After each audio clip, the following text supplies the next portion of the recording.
Messenger of Allah sallallahu alaihi wasallam has said, Allah is good, and Allah only accepts what is good.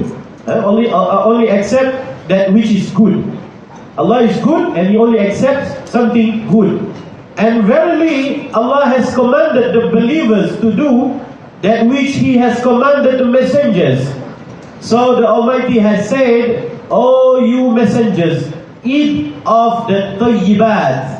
Tayyibat is all kinds of halal, legal and good nutritious food. And perform righteous deeds. And the Almighty also has said, "O you who believe, eat of the lawful things that we have provided you." Halal food. Then Nabi sallallahu alaihi wasallam mentioned the case of a man who having journeyed far, musafir. A man who went for a journey, far journey, is disheveled and dusty, and who spreads out his hands to the sky, saying, "O Lord," asking for help, while his food is haram, his drink is haram, his clothing is haram, and he has been nourished with haram. So how can his dua or his supplication be answered by Allah? So remember, we already read previous hadith before this about halal bayyin, haram bayyin, bainahuma mushtabihat. Remember that hadith? Halal is clear, the haram is also clear, and between halal and haram there is doubtful, something shubhat. You remember that hadith? Right. So this hadith is related to that hadith, because in the previous hadith, Nabi sallallahu alaihi wasallam was talking about there is some organ, there a piece of meat in our body, in our human body. If that piece of meat is good, then the whole body is also good. But if the piece of meat in our body is rotten, then the whole body is bad and rotten. And that piece of meat is heart, right? So whatever halal you eat, it will affect your heart, and whatever haram you eat, it will affect your heart.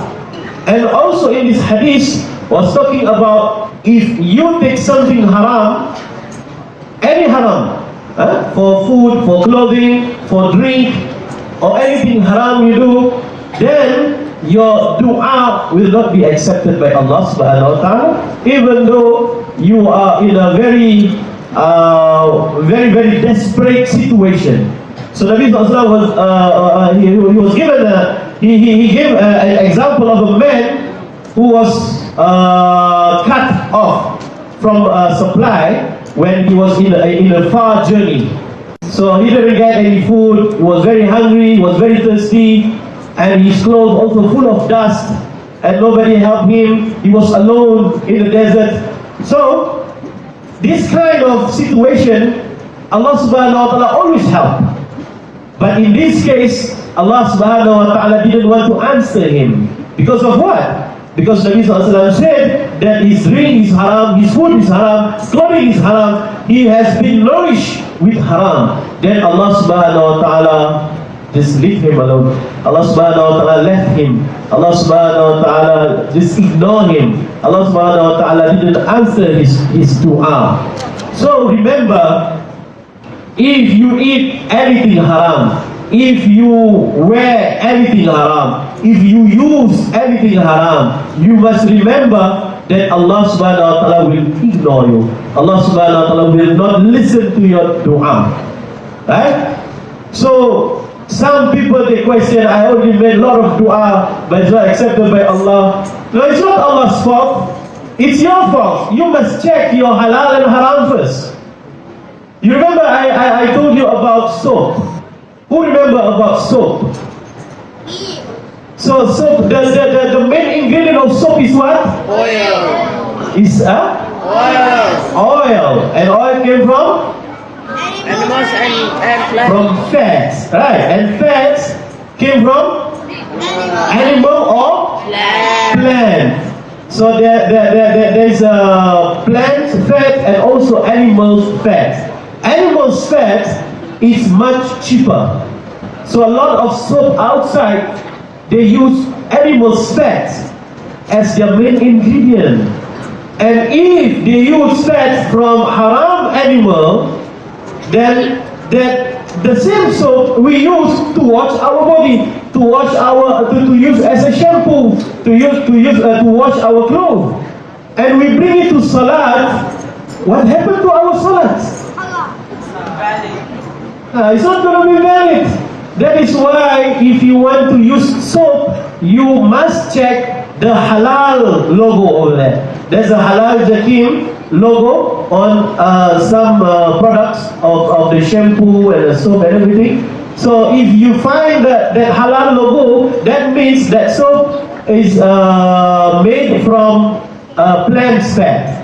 That is why we have to be very particular in this, because we don't want Allah subhanahu wa ta'ala to ignore us. We don't want Allah don't listen to our dua. So for example, you use that haram soap to wash your clothes, and then even if you go to Mecca for Hajj, for Umrah, in front of Kaaba, you make a lot of dua, you cry, but Allah subhanahu wa ta'ala didn't listen to your dua because your clothing is haram. You're using haram things on your something impure on your body. Even eat, you have to also very particular in food products. Right? You have to make sure everything is halal, everything must have that halal symbol.